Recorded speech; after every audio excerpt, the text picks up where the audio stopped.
अनोखी दवाई। काफी समय से दादी की तबीयत खराब थी। घर पर ही 2 नर्स उनकी देखभाल करती थीं।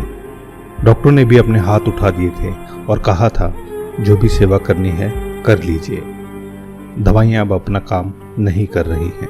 उसने घर में बच्चों को हॉस्टल से बुला लिया था। काम के कारण दोनों मियाँ बीवी काम पर चले जाते। दोनों बच्चे बार बार अपनी दादी को देखने जाते। दादी ने आंखें खोली तो बच्चे दादी से लिपट गए। दादी, पापा कहते हैं आप बहुत अच्छा खाना बनाती हैं। हमें हॉस्टल का खाना अच्छा नहीं लगता। क्या आप हमारे लिए खाना बनाओगी? नर्स ने बच्चों को डांटा और बाहर जाने को कहा। अचानक से दादी उठी और नर्स पर बरस पड़ी। आप जाओ यहाँ से। मेरे बच्चों को डांटने का हक किसने दिया है? खबरदार अगर बच्चों को डांटने की कोशिश की। कमाल करती हैं आप। आपके लिए तो हम बच्चों को मना कर रहे हैं। बार बार आते हैं आपको देखने और डिस्टर्ब करते हैं। आपको आराम भी नहीं करने देते। अरे इनको देखकर मेरी आंखों को और दिल को कितना आराम मिलता है तू क्या जाने। ऐसा करो, मुझे नहाना है, मुझे बाथरूम तक ले चलो। नर्स हैरान और अवाक थी। कल तक जो दवाइयाँ काम नहीं कर रही थी और आज ये इतना चेंज। सब समझ के बाहर था जैसे। नहाने के बाद दादी ने नर्स को खाना बनाने में मदद को कहा। नर्स ने पहले तो मना किया, फिर कुछ सोचकर वह मदद करने लगी। खाना बनने पर बच्चों को बुलाया और रसोई में ही खाने को कहा।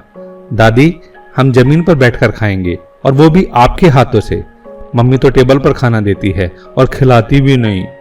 दादी के चेहरे पर खुशी थी। वह बच्चों के साथ बैठकर उन्हें खिलाने लगी। बच्चों ने दादी के मुंह से निवाले लिए। दादी की आंखों में आंसू बहने लगे। दादी, आप रो क्यों रही हैं? दर्द हो रहा है क्या?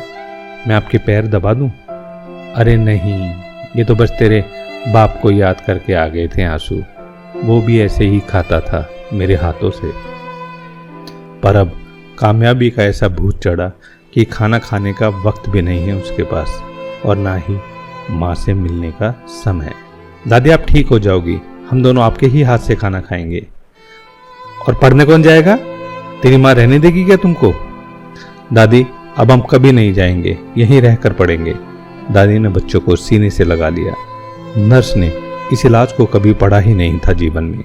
अनोखी दवाई थी यह, अपनों का साथ हिल मिलकर रहने की। दादी ने नर्स से कहा, आज के डॉक्टर और नर्स क्या जाने कि भारत के लोग 100 साल तक निरोगी कैसे रहते थे।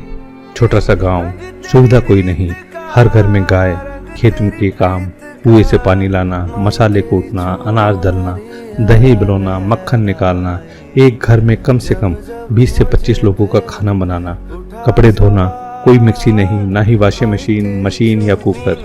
फिर भी जीवन में कोई रोग नहीं, मरते दिन तक चश्मे नहीं और दांत भी सलामत।